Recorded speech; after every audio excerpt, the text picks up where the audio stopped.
Dear students, previous class में हमने देखा था लिंग्विस्टिक स्टेट्स के बारे में, लिंग्विस्टिक पॉलिसी के बारे में एंड सेंटर स्टेट्स रिलेशनशिप्स के बारे में हमने डिस्कस किया। आज की क्लास में हम नेक्स्ट जो हमारा टॉपिक है लिंग्विस्टिक डाइवर्सिटी ऑफ इंडिया, भाषा संबंधी जो विविधता है हमारे भारत में वो हम देखेंगे। इसके अलावा डिसेंट्रलाइजेशन इन इंडिया, तो डिसेंट्रलाइजेशन के बारे में भी हम इस क्लास में डिस्कस करेंगे। तो चलते हैं हमारे टॉपिक के ऊपर, डिस्कस करते हैं लिंग्विस्टिक डाइवर्सिटी ऑफ इंडिया। तो इस टॉपिक के ऊपर चर्चा करते हैं भारत की भाषा संबंधी डाइवर्सिटी, भाषा संबंधी विविधता, इसके बारे में हम देखते हैं। How many languages do we have in India? India में कितनी लैंग्वेजेज है?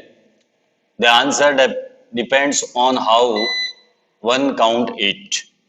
इसका आंसर इस बात के ऊपर निर्भर करता है कि आप लैंग्वेज की जो काउंट है वो किस प्रकार करते हो। The latest information that we have is from the census of India held in 2001। जो हमारी सेंसस हुई थी इंडिया की 2001 में, उसके अनुसार, उसकी इंफॉर्मेशन के अनुसार the census recorded more than 1500 distinct languages which people mentioned as their mother tongue। तो अगर हम 2001 की सेंसस की इंफॉर्मेशन के आधार पर हम अगर हम इसकी जानकारी प्राप्त करते हैं तो 1500 से ज़्यादा अलग अलग भाषाओं को लोग अपनी मातृभाषा के रूप में जानते हैं।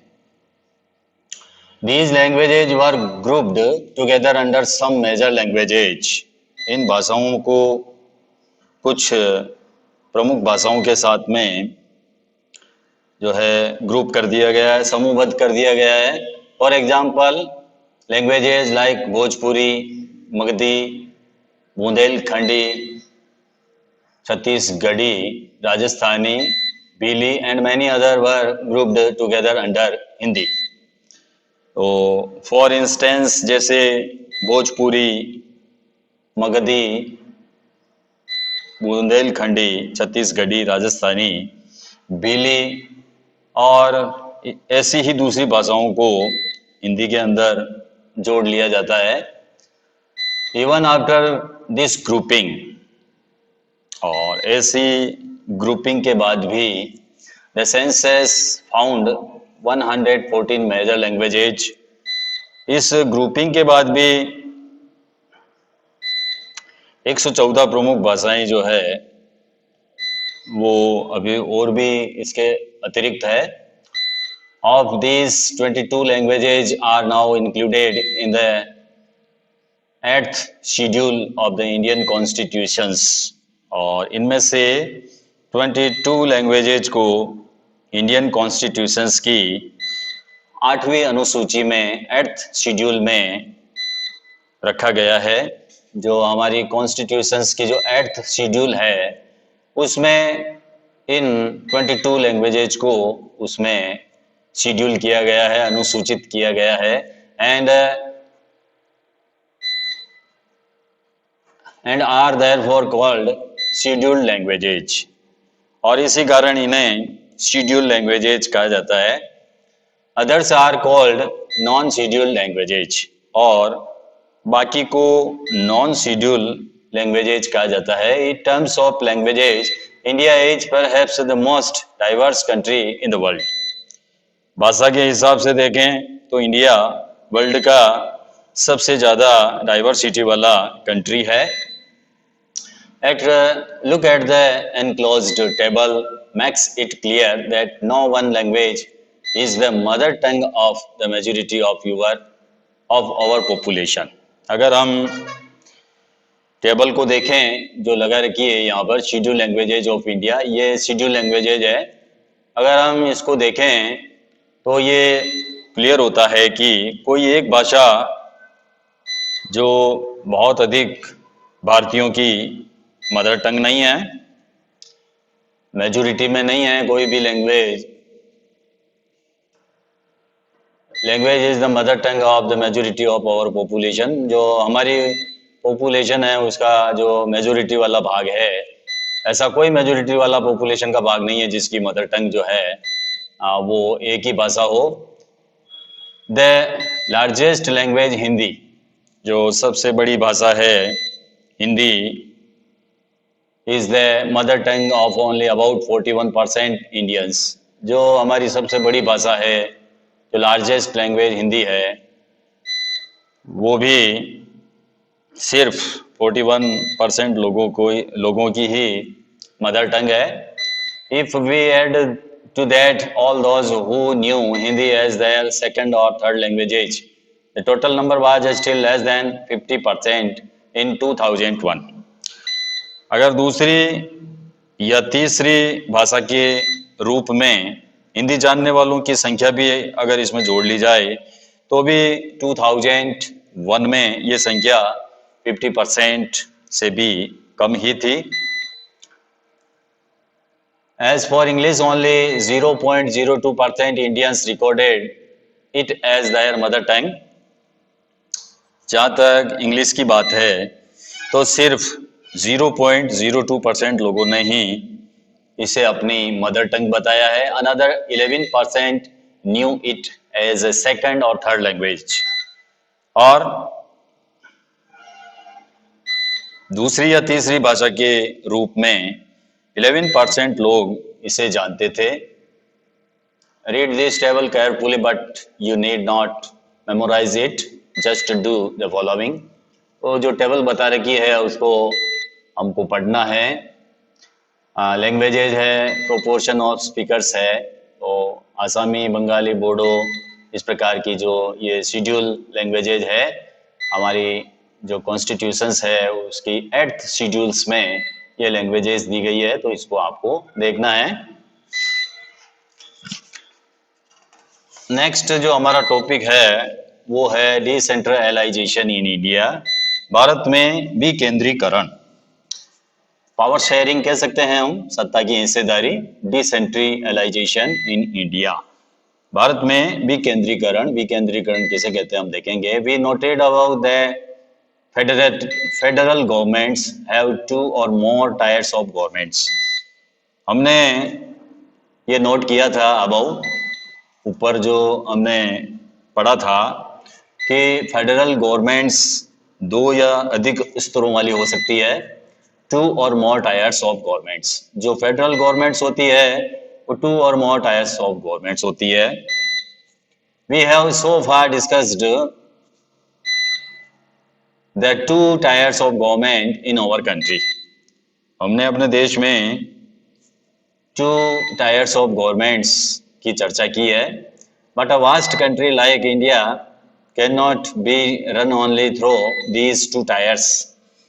लेकिन भारत जैसे विशाल देश में सिर्फ 2 स्तर की शासन व्यवस्था से ही बढ़िया शासन नहीं चलाया जा सकता है। Can not be run only through these 2 tyres. हमारे यहाँ इंडिया में जो 2 टायर्स गवर्नमेंट्स है उसके द्वारा हम प्रशासन को जो है अच्छी प्रकार से नहीं चला सकते हैं। States in India are as large as independent countries of Europe. भारत के प्रांत यूरोप के स्वतंत्र देशों से भी बड़े हैं। भारत के जो स्टेट्स है वो यूरोप के जो स्वतंत्र देश हैं उनसे भी बड़े हैं। जो यूरोप की कंट्रीज है, इंडिपेंडेंट कंट्रीज, हमारे यहाँ इंडिया के स्टेट्स उनसे भी बड़े हैं in terms of population. Population के हिसाब से Uttar Pradesh is bigger than Russia. Russia की तुलना में हमारा जो स्टेट है उत्तर प्रदेश, वो इन टर्म्स ऑफ पॉपुलेशन बड़ा है। Maharashtra is about as a big as Germany. Maharashtra लगभग जर्मनी के बराबर है। Many of these states are internally very diverse, और भारत के जो अनेक स्टेट्स है वो खुद भी इंटरनली तौर पर विविधताओं से भरे हुए हैं, इंटरनली वेरी डाइवर्स है। देयर इज दस a need for power sharing with in these states. इस प्रकार इन राज्यों में भी पावर शेयरिंग की जरूरत है, सत्ता की साझेदारी की जरूरत है, फेडरल पावर शेयरिंग की जरूरत है below that of the state governments, जिसमें जो तीसरा जो स्तर होता है वो लोकल गवर्नमेंट का होता है।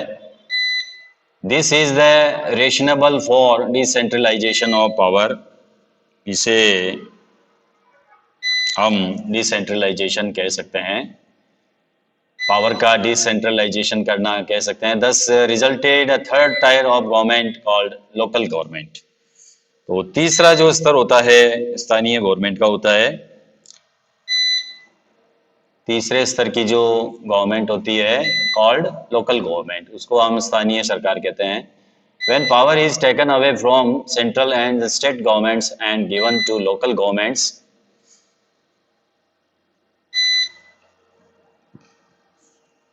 when power is taken away from central and state governments and given to local governments, it is called decentralisation. इसको हम डिसेंट्रलाइजेशन कहते हैं।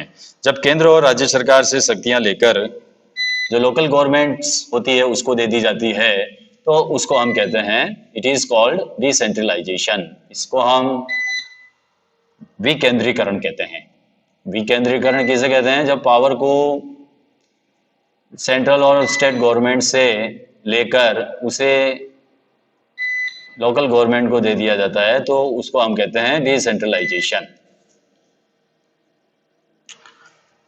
The basic idea behind decentralization is that there are a large number of problems and issues which are best settled at the local level। तो विकेंद्रीकरण करने के पीछे सोच क्या है, विकेंद्रीकरण क्यों किया जाता है? तो इसके पीछे जो है लार्ज नंबर ऑफ प्रॉब्लम्स है,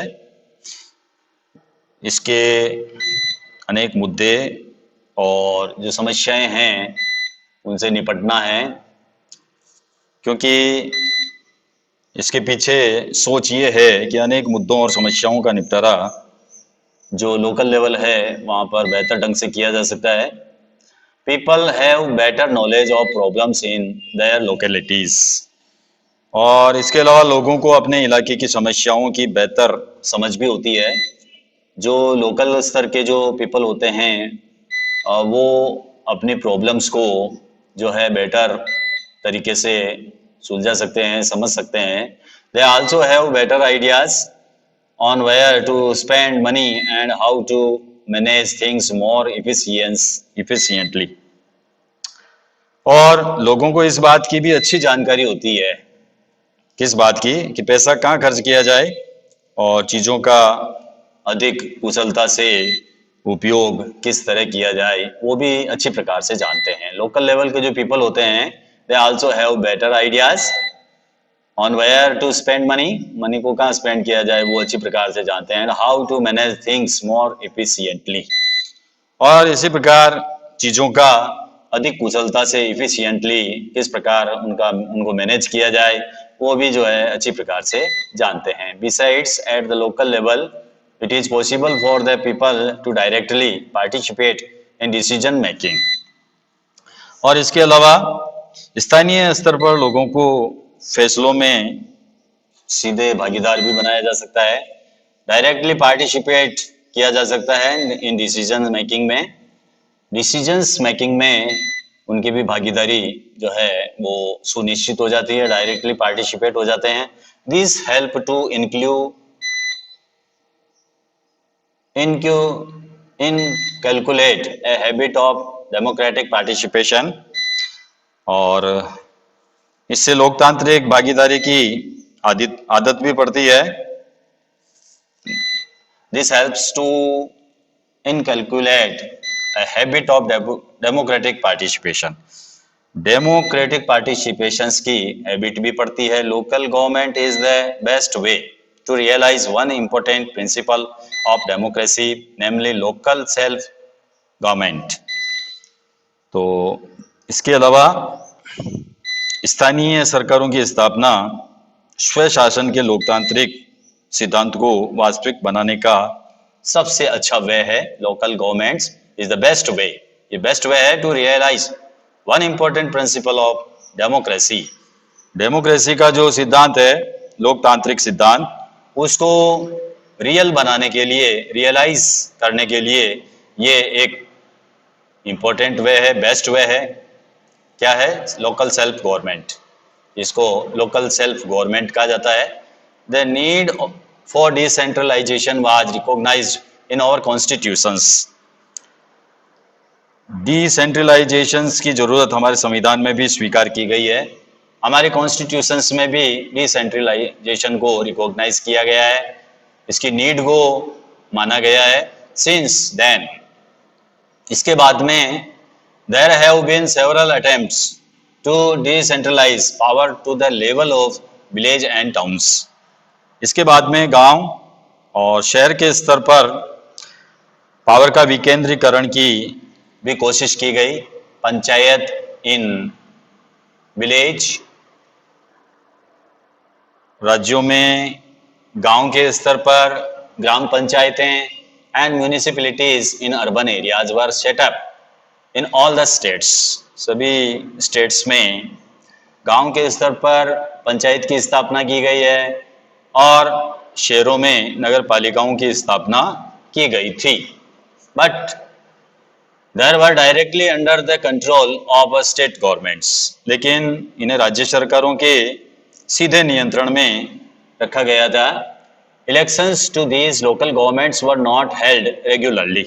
इसके अलावा इन स्थानीय सरकारों के लिए रेगुलर इलेक्शंस भी नहीं कराए जाते थे. पहले की बात है, अब तो कराए जाते हैं. Local governments did not have any powers और रिसोर्सेज ऑफ देयर ऑन. और इनके पास न तो अपना कोई अधिकार था और न ही कोई रिसोर्सेज थे. यानी पावर और रिसोर्सेज लोकल गवर्नमेंट्स के पास में नहीं थे. थस इस प्रकार There was very little decentralization in effective terms. इस प्रकार प्रभावी ढंग से पावर का जो डिसेंट्रलाइजेशन है वो नाममात्र का हुआ है. A major steps towards decentralization was taken in 1992. वास्तविक विकेंद्रीकरण की दिशा में एक मेजर स्टेप्स जो उठाया गया वो 1992 में उठाया गया. The Constitution was amended to make the third tier of democracy more powerful and effective. संविधान में अमेंडमेंट करके लोकतांत्रिक शासन व्यवस्था के इस ये जो थर्ड स्तर है, थर्ड टायर है ऑफ डेमोक्रेसी का, उसे ज़्यादा शक्तिशाली और इफेक्टिव बनाया गया, प्रभावशाली बनाया गया. Now it is constitutionally mandatory to hold regular elections to local governments bodies. अब स्थानीय स्वशासी निकायों के चुनाव नियमित रूप से कराना, ये क्या है? कॉन्स्टिट्यूशनली मैंडेटरी है, संवैधानिक बाध्यता है. अब जो है संवैधानिक बाध्यता है to hold regular elections to local government bodies. जो लोकल गवर्नमेंट बॉडीज है, जैसे पंचायत है, म्यूनिसिपैलिटीज है, इनके रेगुलर इलेक्शंस कराना कॉन्स्टिट्यूशनली मैंडेटरी है, संवैधानिक बाध्यता है. ये एक तो प्रावधान किया गया. दूसरा क्या है? दूसरा यह है seats are reserve in the elected bodies. जो इलेक्टेड बॉडीज है उसमें सीटें आरक्षित की गई है. And the executive head of these institutions for the scheduled caste, scheduled tribes and other backward classes. इसके अलावा SC, ST तथा OBC के लिए सीटें रिजर्व की गई है. जो इलेक्टेड बॉडीज है, जो एग्जीक्यूटिव जो हेड्स है इंस्टीट्यूशंस के, उनके लिए SC, ST और OBC की सीटें रिजर्व की गई है. थर्ड जो अमेंडमेंट किया गया है, at least 1/3 of all position are reserved for women. कम से कम 1/3 जो सीटें हैं वो महिलाओं के लिए आरक्षित है. चौथा है an independent institutions called the state election commission has been created in each state to conduct panchayat and municipal elections. हर राज्य में पंचायत और नगर पालिका चुनाव कराने के लिए राज्य चुनाव आयोग स्टेट इलेक्शन कमीशन नामक एक स्वतंत्र संस्था का गठन किया गया है। इंडिपेंडेंट इंस्टीट्यूशंस है ये स्टेट इलेक्शन कमीशन। इसको एस्टेब्लिश किया गया है किसके लिए? To conduct panchayat and municipal elections. Next जो सुधार किया गया है वो ये है, the state governments are required to share some powers and revenue with local governments bodies.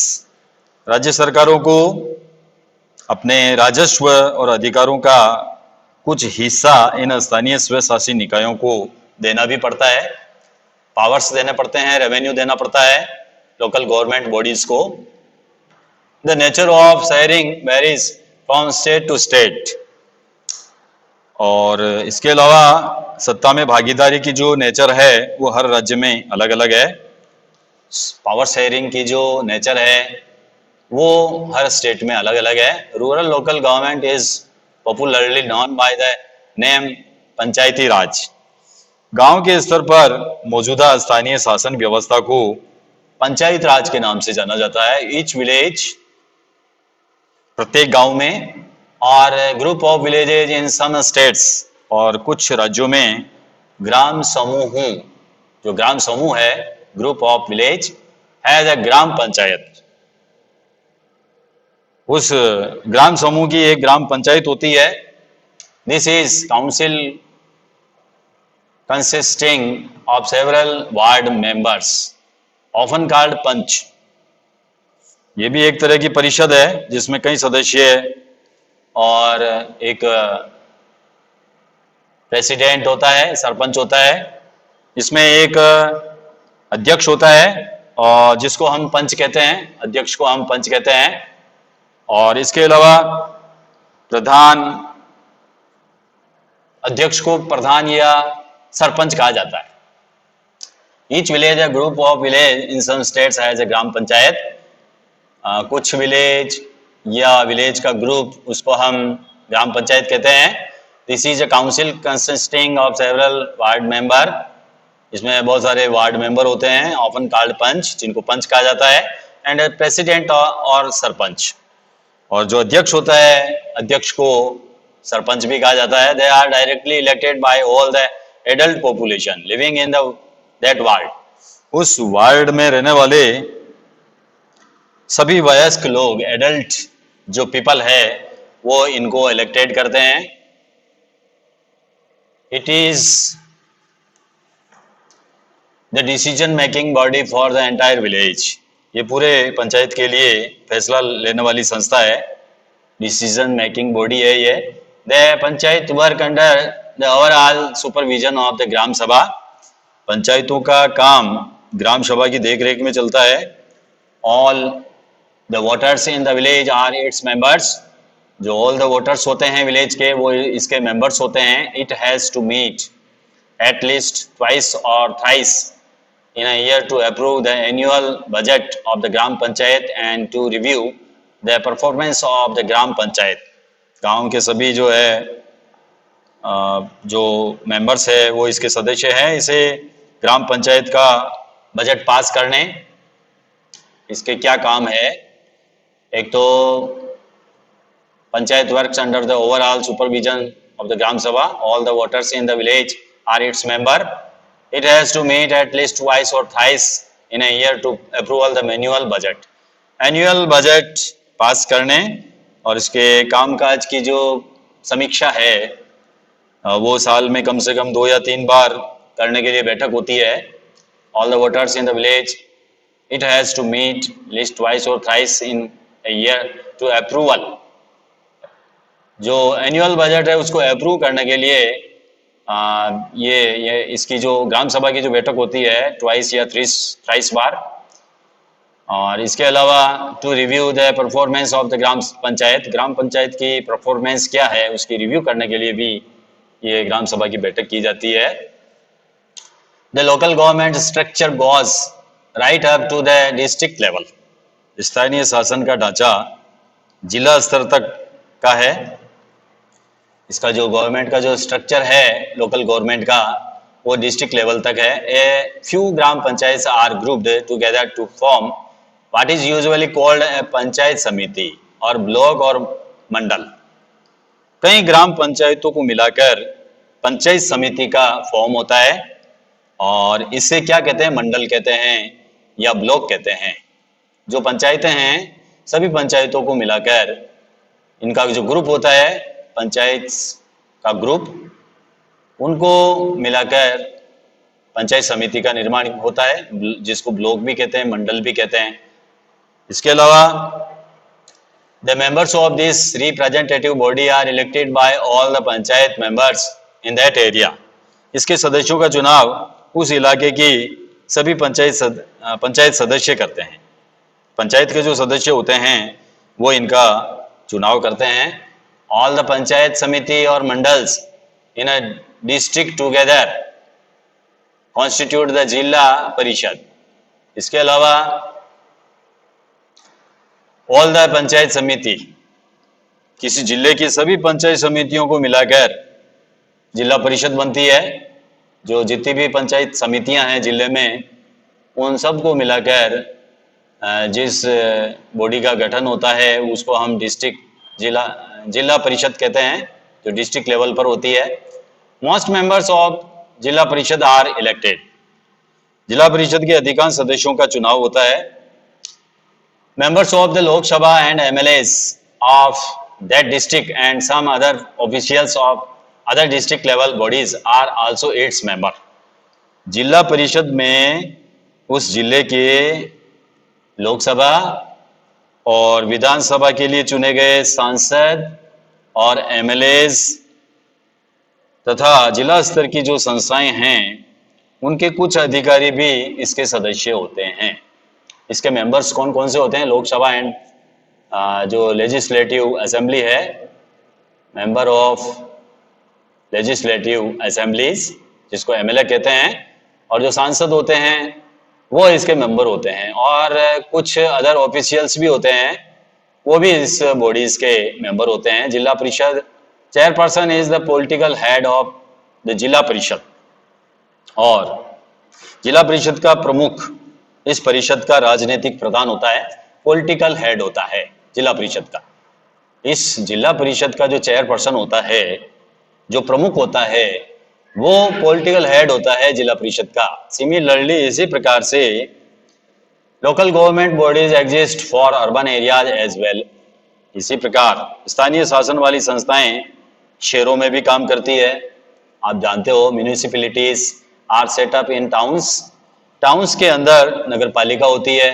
Big cities are constitute into municipal corporations, और अगर टाउन से बड़े शहर होते हैं तो वहां पर नगर निगम भी होता है।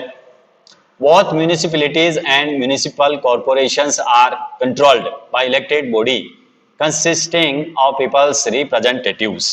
नगर पालिका और नगर निगम दोनों का कामकाज निर्वाचित प्रतिनिधि करते हैं। कामकाज कौन करते हैं? Elected bodies consisting of peoples representatives. निर्वाचित जो प्रतिनिधि होते हैं, जनता के द्वारा जो रिप्रेजेंटेटिव्स नियुक्त किए जाते हैं, वो इनके कामकाज के ऊपर ध्यान रखते हैं। Municipal chairperson is the political head of the municipality. नगर पालिका प्रमुख नगर पालिका के पॉलिटिकल हेड होते हैं। म्यूनिसिपल जो चेयरपर्सन होता है वो म्यूनिसिपैलिटीज का पॉलिटिकल हेड होता है। In a municipal corporation such an officer is called the mayor. नगर निगम के ऐसे ऑफिशियल्स को हम मेयर कहते हैं। इन अ म्यूनिसिपल कॉर्पोरेशन, नगर निगम का जो ऑफिसर होता है, पॉलिटिकल हेड होता है, उसको हम मेयर कहते हैं। नेक्स्ट है an experiment in Brazil. Brazil का एक प्रयोग है वो हम देख लेते हैं। लास्ट हमारा ये टॉपिक है इस चैप्टर का।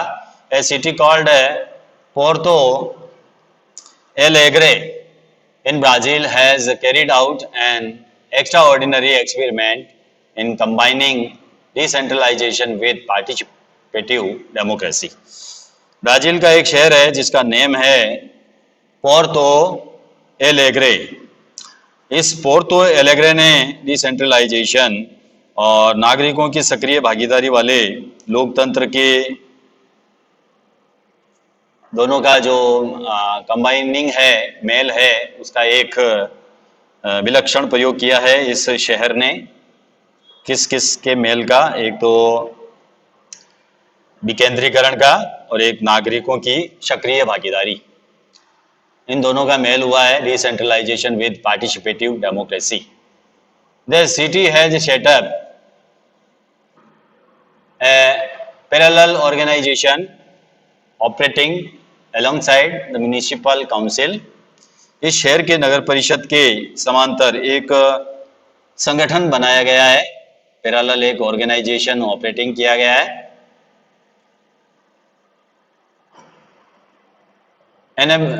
enabling local inhabitants to take real decisions for their city। और अपने शहर के बारे में वास्तविक फैसले करने का अधिकार स्थानीय निवासियों को दिया गया है। There are nearly 13 lakh people in this city। इस शहर के करीब 13 लाख लोग क्या करते हैं? जो 13 lakh people है in this city get to participate in making the budget for that on city। ये 13 लाख लोग जो है अपने शहर का बजट तैयार करने में जो है भागीदारी निभाते हैं, पार्टिसिपेट करते हैं। The city is divided into many sectors or what we call wards। शहर को अनेक सेक्टर्स में बांटा गया है जिन्हें हम वार्ड कहते हैं। Each sector has a meeting। हर उप क्षेत्र की अपनी अपनी मीटिंग्स होती है, like that of the ग्राम सभा। ग्राम सभा जैसे ही इसमें बैठक होती है। In which anyone living in that area can participate। इसमें कोई भी वहां रहने वाला इसमें पार्टिसिपेट कर सकता है। There are some meetings to discuss issue that affect the entire city। और फिर कुछ बैठक स्वरूप फिर कुछ जो बैठक होती है पूरे शहर को प्रभावित करने वाले मुद्दों पर होती है। Some meetings discuss issue that affect the entire city। Any citizens of the city can participate in those meetings। तो कोई भी नागरिक इसमें भाग ले सकता है। The budget of the city is discussed in these meetings। इनमें शहर के बजट पर चर्चा होती है। The proposal are put to the municipality that taken a final decision about it। इसके बाद इन प्रस्तावों को नगरपालिका के सामने पेश किया जाता है जहां पर फाइनल डिसीजंस लिया जाता है। About 20,000 people participate in this decision making exercise every year। हर साल फैसले लेने की इस प्रक्रिया में करीब 20,000 लोग पार्टिसिपेट करते हैं। This method has ensured that the money can not be spent only for the benefit of the colonies where rich people live. इस तरीके को अपनाने से ये एंश्योर हो गया है कि बजट को सिर्फ अमीर लोगों की बस्तियों में ही खर्च नहीं किया जाएगा। Buses now run to the poor colonies. जो buses now run to the poor colonies and builders can not evict slum dwellers without wrestling them. अब सभी गरीब बस्तियों तक बसें जाती है और इसके अलावा पुनर्वास का इंतजाम किए बिना ही भवन निर्माता जो है वो जो स्लम ड्वेलर्स है, झुग्गी वालों को जो है वो रीसेटलिंग नहीं कर सकते हैं, उनको उजाड़ नहीं सकते हैं। In our own country, a similar experiment has taken place in some areas in Kerala। तो अपने देश में भी केरल के कुछ इलाके ऐसे हैं जहाँ पर इस प्रकार का प्रयोग किया गया है। Ordinary people have participated in making a plan for the development of their locality। वहाँ आम लोगों ने अपनी बस्तियों के विकास की योजना तैयार करने में पार्टिसिपेट किया है। This new system of local government is the largest experiment in democracy conducted anywhere in the world. स्थानीय सरकारों की ये नई व्यवस्था दुनिया में लोकतंत्र का अब तक का सबसे बड़ा एक्सपेरिमेंट है. There are now about 36 lakh elected representatives in the panchayat and municipalities etc. नगर पालिकाओं और ग्राम पंचायतों के लिए करीब 36 पीपल्स का चुनाव होता है. कितना होता है? 36 lakhs elected representatives पंचायत और म्यूनिसिपैलिटीज में. This number is bigger than the population of many countries in the world. ये संख्या ही अपने आप में दुनिया के जो देश है उनकी कुल आबादी से बहुत ज़्यादा है.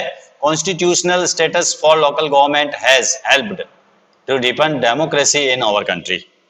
स्थानीय सरकारों को संवैधानिक दर्जा दिए जाने से हमारे यहाँ डेमोक्रेसी की जो रूट्स है वो मजबूत हुई है. It has also increased women's representation and voice in our democracy.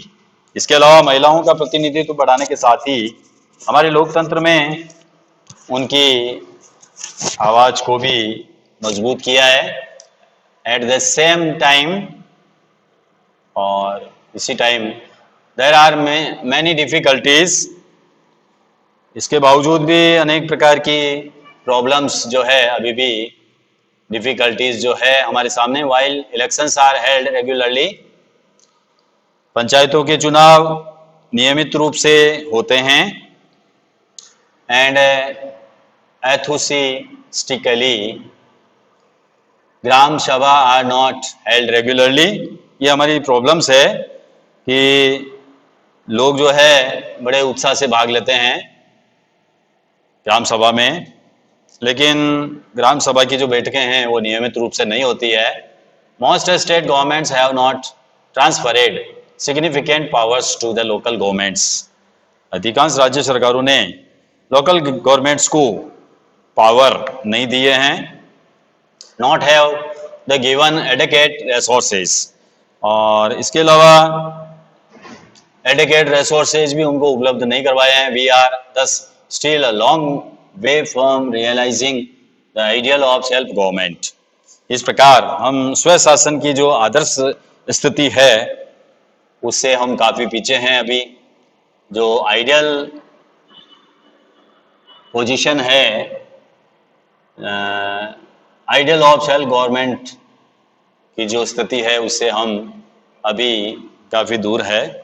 Dear students, तो इस प्रकार हमारा जो चैप्टर 2 था पॉलिटिकल साइंस में, जो हमारा डेमोक्रेटिक पॉलिटिक्स सेकंड वाला भाग है उसमें चैप्टर जो फेडरलिज्म था उसके जो लास्ट टॉपिक थे हमने डिस्कस किया linguistic diversity of India and decentralisation in India.